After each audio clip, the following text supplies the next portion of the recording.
Yo, what's up, guys? Why not be reckless? AK Why Not Be Casting. I'm one of the HCS commentators, and we have another HCS weekly report where today we're going to be talking about SSG's confirmed new roster and what that means for them and what that means for the league. On top of that, we're going to be talking about Ryanoob and his ability to scout some new talent because he just played in the tournament yesterday. Not just played, just won a tournament yesterday, and you're going to be really surprised with the roster he was able to do it with. So let's get right into it. HCS Weekly Report. Starting off first, we talked about this yesterday. There was a rumor going on that SSG were going to sign that Cloud9 roster a day after they're announcing the split on the Twitter sphere. SSG, the very next day, swallowing up this squad, Bound, Eco, Penguin, and Stellar, the four starting members of the squad, being brought over to SSG, and this content piece is absolutely sick. I'm freaking loving it. It's what SSG stand for. It's what they represent, these montages, and just putting out great content, including in Halo, and it's really exciting to see Bound and the boys part of that. One thing you're going to notice right off the rip is that Coach Elamite is staying with SSG, which means Coach Hoaxer might have been left without a home, sadly. With this move from SSG, from Cloud9 over towards SSG, Elamite has been the standing coach and manager, and has been damn good at his job. A well-respected player and content creator throughout Halo's history. You can't even tell Halo's legacy without Elamite. He's gonna stay with SSG, and they're gonna work together. And sadly, Hoaxer. I'm hoping no matter what, Hoaxer ends up in a great new home. Maybe him and Elamite, Alumni end up together, because Alumni no longer with the Optic organization after being swallowed up after the Envy merged together with Optic. Alumni find himself without a home after HCS Season 1. So maybe they reunite, and maybe they join another organization and can add so much value with their experience, with their grind, and their passion. I would love to see the Lovejoy brothers staying within Halo organization. Not even, but hey, if he is a coach, Hoax is a damn good player. My man's a grinder, and he can definitely compete at the top level. So if you don't find a coaching gig, watch out. You might just see him slaying on the battlefield there. But some of the questions you might have is, what does this move mean for this Cloud9 roster going to SSG? And with that, I want you to activate the back right hand side of your brain and pull back and just remember this squad under Cloud9, and what are some of the things that you think about when you mention Cloud9, Eco, Penguin, Stellar, and then Renegade, who obviously left and now Bound. And I think the first few things you have to think about is championship roster. I mean, talent, speed, playing the game the right way. Just as far as talent, they didn't lack anything of it. This roster was absolutely amazing. But I think another thing that's going to come to mind is we didn't know much about them. Let's be honest, they don't stream much. You know, we don't see their personalities too much on the screen, which is honestly a disservice to them. So I'm looking at this tweet right here, and I'm saying this right here is freaking sick. I like the graffiti, just everything about this trailer. This is 31 seconds of pure passion, 31 seconds of absolute awesome, and I'm loving every bit of it. And it makes you think, bro, this is what this roster needed. They needed an organization that's gonna pull them out of their shell. Cloud9 is a phenomenal organization. I'm never going to down Cloud9. They're an amazing organization. But let's be honest, Halo wasn't their main focus. You know, their main focus was elsewhere. Space Station Gaming, didn't matter what their roster was, because it kept changing, by the way. I don't think they went into 2 tournaments in a row with the same roster. I really don't. But it just continuously changed.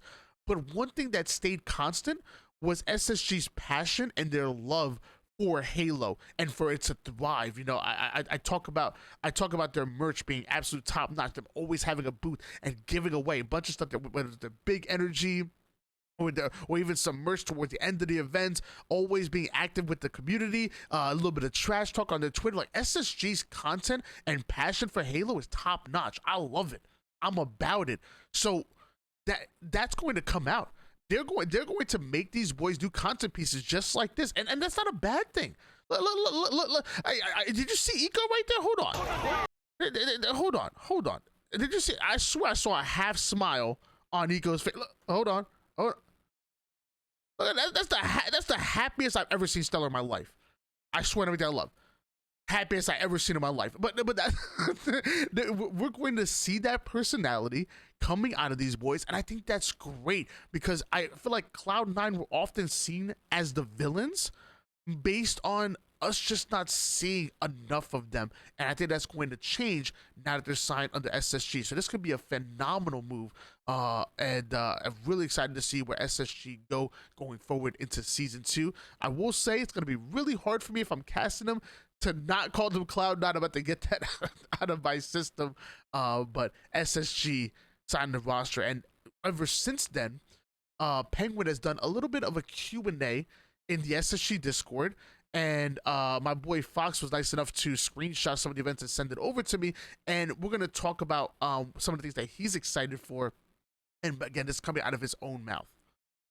So right off the rip, he was asked about the coaching situation, and he responds by saying, "It was definitely a hard decision and unfortunate as he has been our coach for 2020 and 2021, but we made the call for us as players and are excited to get to work with Kyle and fine-tune what exactly we want from him as a coach." So Kyle being Elamite, and obviously coaches bring their own flavor to the table, but what's most important is what the players need from them, and that's one thing they're going to sit down, work together, and I love the fact that he's so open about that. I'm sure Elamite is excited, and there's going to be some stuff that Elamite has done in the past that maybe he's not going to do going forward, and vice versa. Maybe some things that maybe he hasn't done in the past, but they're going to need him to do it because that's what they needed in order to succeed. So I think Elamite's going to be phenomenal as a coach for SSG. He always has been, and I think he'll adapt well going into the season 2, and the good thing is they have time. So so the response after that were, we declined C9's offer. They let us go without a buyout since our relationship with them was good and they didn't want us to get screwed over. So obviously Cloud9 made an offer. It wasn't exactly what the boys wanted. And the good thing is that Cloud9 didn't keep them shackled. Because, I mean, hey, maybe they could have. They're still under contract. They could have, but maybe their contract expired, so that's what to do with it. But they say, hey, look, we're not going to get in your way. Go explore different options. See what's out there. If you like what you like, great. We will let you go.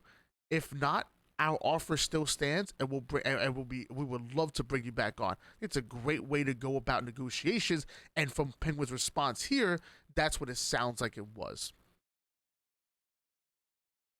Penguin, 1000%, SSG is more passionate for the scene than arguably anyone. Big reason we wanted to go with them, and that's and kind of what we talked about. SSG have been on fire for Halo.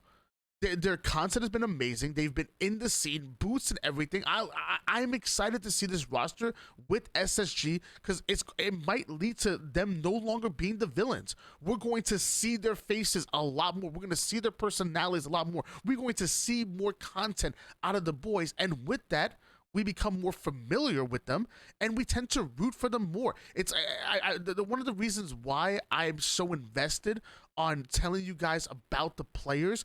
When I'm casting, I give you guys as much information as possible. I do my research, and I know these players like the back of my hand. But one of the reasons why I'm so invested in that is because you become invested based on the information that's given to you. If I tell you that Super CC Evades is from Coatesville, Pennsylvania, and you're from Carlisle, Pennsylvania, and you're saying like, oh snap, Coatesville is only 40 minutes away from me. Now that you have something in common with that player, you're gonna tend to root for them more. If I tell you that, Carmea plays on max sensitivity with 120 FOV and is absolutely cracked out of his mind, and you play on max sensitivity, you're like, oh snap, Carmea plays on Max Sense. I play on Max Sense. I want this guy to succeed. This is my style of play. The more you know about these players through content pieces and through them being in the forefront more, the more invested we will become, and usually you gain more fans that way. I think I think this same roster is going to gain even more fans than them under Cloud9, even if Cloud9 are considered the quote unquote bigger org.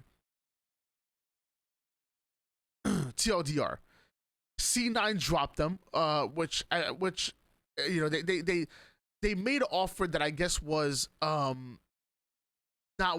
really not what they expected, and essentially dropped. I'm gonna try to change. I guess I've changed the word a little bit, but he said C9 dropped us. I assume they're putting all assets towards League and Valorant, as they also let a bunch of their employees go as well. Didn't know that. We wanted to stick together, started talking to orgs. SSG was on top of the list for us because of how involved they've been with the scene, even without having a good team to promote. Ouch. Love the passion. Had talks with multiple orgs. SSG made the best offer and made the most sense for us as players. Went with them. And I mean, I feel like we kind of talked about that in the beginning of the video, but yeah, this is going to be big for this SSG roster. I'm really excited watching them going forward. And if you guys are excited as I am, let me know in the comments down below. What do you expect to see from Space Station Gaming going into Season 2?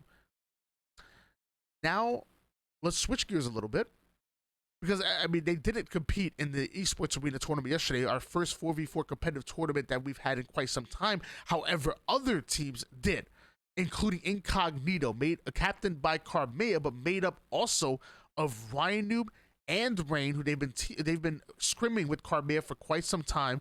And although they were scrimming with McWin in the past, they also were doing a few scrims with Mental, a new player to the Halo scene, but a Gears of War champion, one of the most decorated players that we've had in Gears of War. I believe he even had a stint with Call of Duty where he found himself on the bench of some amazing rosters as well. Mental is an absolute mental player. Is so much talent, and I'm so happy that he's being recognized by somebody with the status of Ryanoob and Rain.